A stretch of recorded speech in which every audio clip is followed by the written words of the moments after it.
Hi நண்பா நண்பேஸ். ஒரு முக்கியமான திட்டத்துக்கு முதலமைச்சர் ஸ்டாலின் பார்த்தீங்கன்னா, ஏஜ் லிமிட் கம்மி பண்ணியிருக்காங்க. அது என்ன திட்டம்? இதனால் மக்களுக்கு என்ன பயன் பார்க்கலாம். ரேஷன் பொருட்கள் இது வந்து டோர் ஸ்டெப் டெலிவரி பார்த்தீங்கன்னா பண்ணிகிட்டு இருக்காங்க. இப்போ ரீசெண்டாக தான் பார்த்தீங்கன்னா, தாய் மாணவ திட்டம் மூலமாக முதலமைச்சருடைய தாய் மாணவ திட்டம் மூலமாக ஏஜ்டு பீப்புளுக்கு டோர் ஸ்டெப் ரேஷன் பொருட்கள்லாம் பண்ணிகிட்டு இருக்காங்க. இதுக்கு வந்து வயது வரும் பார்த்தீங்கன்னா 70 இருந்துச்சு. இப்போ அதுக்கான லிமிட் தான் இப்போ குறைச்சிருக்காங்க. முதலமைச்சர் ஸ்டாலின் பார்த்தீங்கன்னா, ஆகஸ்ட் மாதம் தாய் மாணவ திட்டம் வந்து கொண்டு வந்தார்.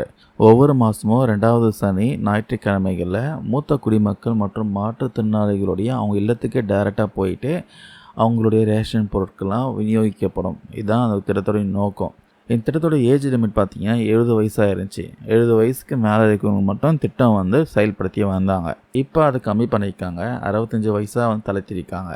65 வயசுக்கு அதிகமாக இருக்கிறவங்களுக்கு இனிமேல் பார்த்தீங்கன்னா டோர் ஸ்டெப் ரேஷன் பொருட்கள் கிடைக்கும். இந்த தாய்மானவ திட்டம் மூலமாக கிட்டத்தட்ட பார்த்தீங்கன்னா 21,70,455 பயனாளர்களுக்கு அவங்க இல்லத்திலே பார்த்தீங்கன்னா ரேஷன் பொருட்கள்லாம் கொடுத்துட்டு இருந்தாங்க. இப்போ இந்த நிலையில் தாய்மானவ திட்டத்திற்கான வயது வரம்பு 70லிருந்து 65 தளர்த்தப்பட்டதுனால இன்னும் நிறைய மக்கள் வந்து பயன்பெற முடியும். இந்த திட்ட விஷயமா உங்கள் கருத்துக்கள் ஏதாவது இருந்தால் கமெண்ட்ஸ் கவுண்ட் பண்ணுங்கள். தேங்க்யூ நண்பர் நண்பீஸ்.